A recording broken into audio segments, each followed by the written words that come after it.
고등학교 때 입시를 준비하면서 접했던 곡입니다. 가장 어렵다고 느꼈던 부분은 아무래도 오프닝이라고 생각합니다. 특히 이 시작 부분이 스타카토로 나타나는데요. 8분음표와 그리고 4분음표의 길이가 각각 다르게 느껴지게 연주하는 것이 매우 중요하다고 생각합니다. 그래서 먼저 한번 제가 시범을 보여드리면 일단 처음에 시작이 목맞춤 마디로 시작을 하고 그리고 8분음표가 일단 등장을 해요. 그래서 이게 학생들이 많이 이렇게 그냥 다 똑같은 길이로만 치는데 그게 아니고 그 다음 마디에 나오는 미가 라보다는 길어야 돼요. 그래서 미세하지만 이 두 번째 음들의 스타카토의 길이가 조금 더 길게 나타났으면 좋겠고요. 그리고 이 첫 줄에서 일단 중요한 점은 방향성이 있어야 한다는 점이에요. 그래서 라미, 라파, 레시 이렇게 나올 때 점점 한 단계, 두 단계, 세 단계 이렇게 상승되는 방향성을 가지고 연주하는 것이 좋습니다. 그러니까 예를 들면 악상은 처음에 피아노로 쓰여 있는데 모든 소리가 똑같이 나오면 안 돼요. 라미보다는 라파가 좀 더 올라가는 느낌, 그리고 레시에서는 가장 큰 느낌으로 이렇게 각각 마디마다 다른 느낌을 가지고 연주하는 것이 중요하다고 생각합니다.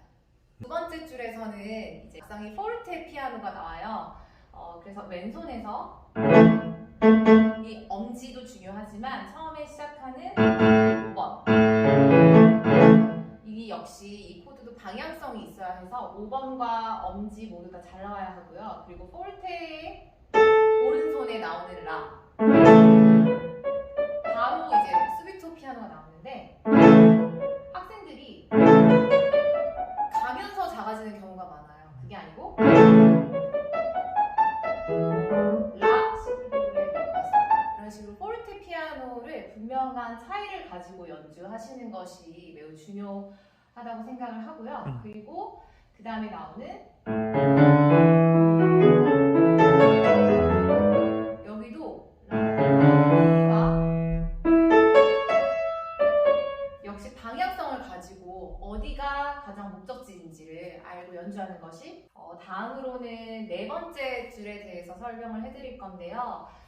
이 부분에서 학생들이 흔히 하는 실수가 16분음표가 많이 몰려있다 보니까 급해지는 경우가 있어요. 이것을 이제 8분음표 4개로 생각을 하시고 박자를 정확하게 지켜서 연주를 하는 게 매우 중요합니다. 그러니까 보통 학생들은 일단 빨리 도망가고 싶어 하는데 박자를 하나, 둘, 셋, 넷, 정확한 이 박자 안에서 연주를 하는 것이 매우 중요하고요. 그리고 아까 앞에서 강조했던 것처럼 어디가 목적지인지, 그러니까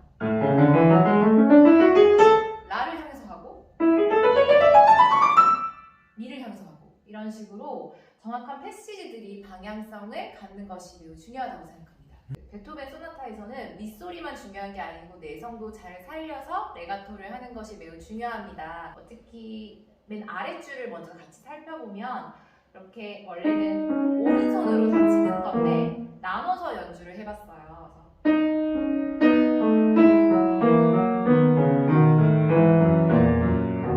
일단 내가 뚜렷하게 내야 하는 소리와 그리고 그냥 부드럽게 흘러가야 하는 소리가 어떤 소리인지 귀로 명확하게 확인을 하고 그리고 이 소리를 정확히 인식을 한 후에는 한 손으로도 이렇게 나올 수 있는지 천천히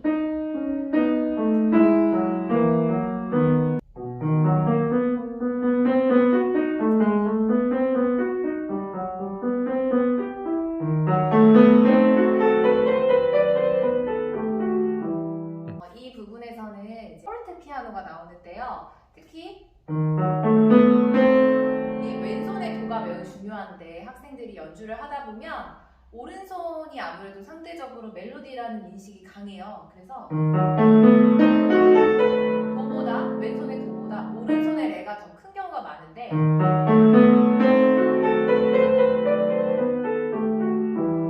왼손의 도가 더 훨씬 강조가 되는 것이 매우 중요합니다.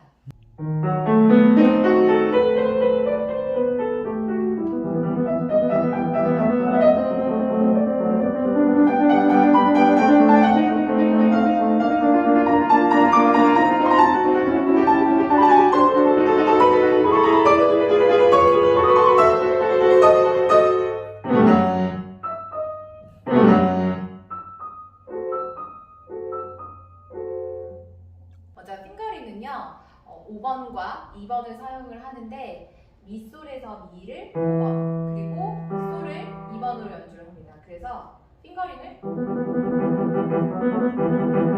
저는 이 번호가 편했던 것 같아요. 근데 이거는 사람의 손마다 달라서 주관적이니까 참고로 그냥 하시면 될 것 같고, 이제 왼손을 작게 내기 위해서는 밀착을 해서 건반에 연주를 해야 한다 하는데, 너무 손목을 낮춰서 연주를 하다 보면, 제가 지금 보여드린 거는 손목을 너무 밀착해서 연주를 했을 때 나타나는 문제점이에요. 그러니까 컨트롤이 안 되고 오히려 크게 날 수 있거든요. 근데 손목을 높여서 건반을 쓸어 내리듯이, 약간 쓰다듬듯이 생각을 하시면 좋을 것 같아요. 그래서 이런 소리와 이렇게 치는 소리는 굉장히 달라요. 그래서 손목을 높여서 우리가 그냥 정말 간지럽히거나 쓸어 담는 느낌으로 연습을 하시면 도움이 되실 것 같습니다. 네, 먼저 이 부분은 계속 조가 바뀔 때마다 느낌을 다르게 우리가 표현을 해야만 다른 사람들이 들었을 때에도 뭔가 변화가 나타나고 있구나 이렇게 알아차릴 수가 있어요. 이 변화를 나타나기 위해서는 두 가지의 방법이 있는데요. 일단 소리로서의 변화를 주는 것인데 점점 작아지거나 점점 커지거나 그 둘 중에서 선택을 할 수가 있어요. 그런데 이 부분에서 왜 커지느냐, 제 생각에는 처음에는 이게 미로 시작을 하고요. 솔, 그 다음에 시, 이렇게 점점 음이 높아지고 있거든요. 그래서 아마 대부분의 선생님들이 음역대가 올라갈수록 상승되는 에너지가 있기 때문에 크레센도를 해라 이렇게 강조를 하는 것 같고, 실제로도 또 크레센도 효과를 줘야만 이게 점점 마지막 76마디를 보면 폴티시모까지 나와요. 그래서 이게 작아지는 것보다는 점점점 에너지를 끌고 가서 폴티시모에서 매듭을 짓는 것이 더 효과적이라고 볼 수 있습니다.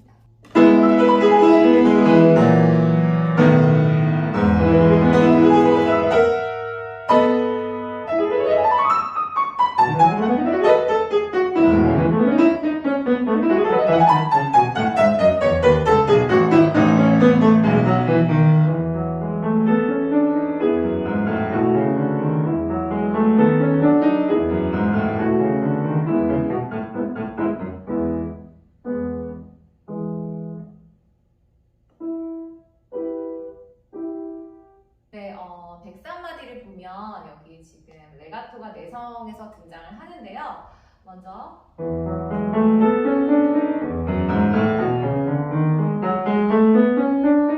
이 부분을 레가토를 잘 하려면 손목이 일단 유연하게 부드러워야 되고, 그 다음에 두 번째는 조금 더 끈적거리듯이 쳐야 하는데, 이 끈적거리는 느낌을 주려면 처음에 미파솔라가 건조해서는 안 되고요. 테누토를 준다는 느낌으로 연주를 하세요. 그래서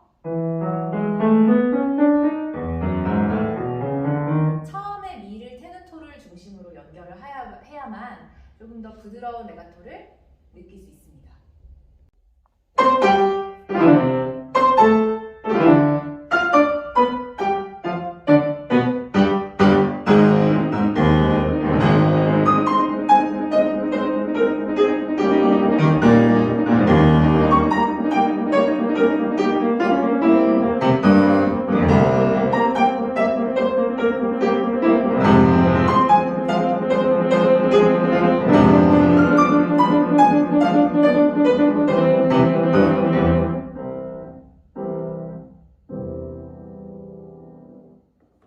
왼손이 이제 크로스가 많이 되는데요. 여기서 중요한 건 이제 우리가 연주할 때 몸의 중심이 흔들리지 않는 것이 가장 중요해요. 그래서 폴티시모를 칠 때는 가능하면 허리를 꼿꼿이 세우고 그다음에 배에 힘을 주고 이 중심이 흔들리지 않고 손만 움직이는 것이 매우 중요한데요.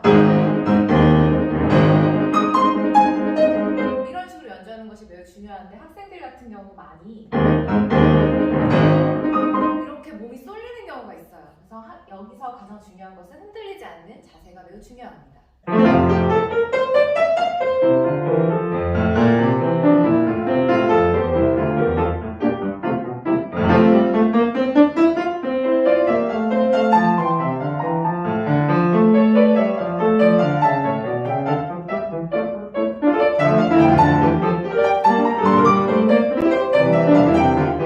네, 여기서 가장 힘든 부분이 아무래도 이 오른손에 10도가 나오는 멜로디 부분인데요. 여기를 잘 연주하는 방법은 사실 많은 시간을 투자해서 부분 연습을 하는 건데, 일단 첫 번째로는 엄지와 이 새끼손가락에 10도 간 간격을 익히는 것이 매우 중요하고요. 두 번째는 이제 저만의 연습 방법인데, 원래는 악보상의 리듬이 이렇게 되어 있는데 이렇게 아무리 연습을 많이 해도 사실 칠 때마다 다른 위치를 연주할 수가 있어요. 그래서 리듬을 제외하고